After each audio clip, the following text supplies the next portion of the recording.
Item ಯಾವುದೇ ಇರಲಿ try ಮಾಡಿ ಆಚಿ ಚಿಕನ್ ಮಸಾಲಾ. ರಾಯಚೂರು ಜಿಲ್ಲೆಯಲ್ಲಿ ಆಲಿಕಲ್ಲು ಮಳೆ ಬಿದ್ದಿದೆ. ಬಿಸಿಲಿಗೆ ಬೆಂದಿದ್ದಂಥ ರಾಯಚೂರಲ್ಲಿ ತಂಪೆರೆದೆ ಮಳೆರಾಯ. ರಾಯಚೂರು ಅಂತ ಅಂದರೆ ಬಿಸಿಲು ಅಂತ ಕರಿತೀವಿ ನಾವು. ಅಲ್ಲಿಗೆ ಹೋಗಿ ಬಂದವ್ರಿಗೆ ಗೊತ್ತಿರುತ್ತೆ ಬೆಂಗಳೂರು ಜನರಿಗೆ ಹೆಂಗಿರುತ್ತೆ ಬಿಸಿಲು ಅಂತ ಹೇಳಿ. ಸೊ ಅಲ್ಲಿನ ಜನ ಎಲ್ಲ ಮಳೆ ಬರಲಪ್ಪ ಅಂತ ಹೇಳಿ ಕಾಯ್ತಾ ಇರ್ತಾರೆ. ಸೊ ಈಗ ನೋಡಿದರೆ ಆಲಿಕಲ್ಲು ಸಹಿತ ಮಳೆ ಬಿದ್ದಿರೋದು ಭಾಳ ಖುಷಿಯಾಗಿರ್ತಾರೆ ಅಲ್ಲಿ ಆ ಭಾಗದ ಜನ. ಗಿಲ್ಲೇಸುಗೂರು ಗ್ರಾಮದಲ್ಲಿ 1 ಗಂಟೆಗಳ ಕಾಲ ಆಲಿಕಲ್ಲು ಮಳೆ ಬಿದ್ದಿದೆ. ಜಿಲ್ಲೆಯ ವಿವಿಧ ಕಡೆ ಗಾಳಿ ಸಹಿತ ವರುಣ ಆರ್ಭಟಿಸಿದ್ದಾನೆ.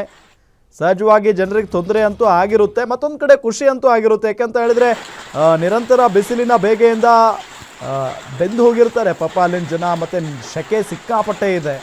ಸೊ ಹಾಗಾಗಿ ಈ ಮೋಡ ಹಾಕಿದರೆ ಸಾಕು ಅಲ್ಲೆಲ್ಲ ಖುಷಿ ಆಗ್ತಾರೆ, ನೆರಳಾದರೂ ಆಯ್ತಲ್ಲಪ್ಪ ಅಂತ ಹೇಳಿ. ಸೊ ಇದೆಲ್ಲದರ ನಡುವೆ ಈಗ ಮಳೆ ಬೇರೆ ಬಂದಿದೆ. ಸೊ ನಿಜಕ್ಕೂ ಕೂಡ ಅಲ್ಲಿನ ಜನ ಒಂಥರ ಕೂಲ್ ಆಗಿರ್ತಾರೆ ಮತ್ತು ಅವಘಡಗಳು ಭಾಳ ಆಗ್ತವೆ. ನೋಡಿ ಅಲ್ಲಿ ಒಂದು ಮರನೇ ಹೊತ್ತಿ ಉರಿದಿರುವಂಥ ಘಟನೆ ಆಗೋಗಿದೆ ನೋಡಿ. ಸಿಡಿಲಿಗೆ ಅದು ಯಾವುದೋ ಕರೆಂಟ್ ಶಾಕ್ ಅಲ್ಲ ಅಥವಾ ವಿದ್ಯುತ್ ವೈರ್ನಿಂದ ಆಗಿರುವಂಥದ್ದಲ್ಲ, ಇದು ಸಿಡಿಲಿನ ಹೊಡೆತಕ್ಕೆ ಮೇಬಿ ತೆಂಗಿನ ಮರ ಅಂತ ಕಾಣಿಸುತ್ತೆ ನೋಡಿ. ಅದು ಹೌದು, ತೆಂಗಿನ ಮರ ಅಲ್ಲಿ ಹೊತ್ತಿ ಉರಿತಾ ಇರುವಂಥ ದೃಶ್ಯವನ್ನು ನಿಮಗೆ ತೋರಿಸ್ತಾ ಇದ್ದೀವಿ.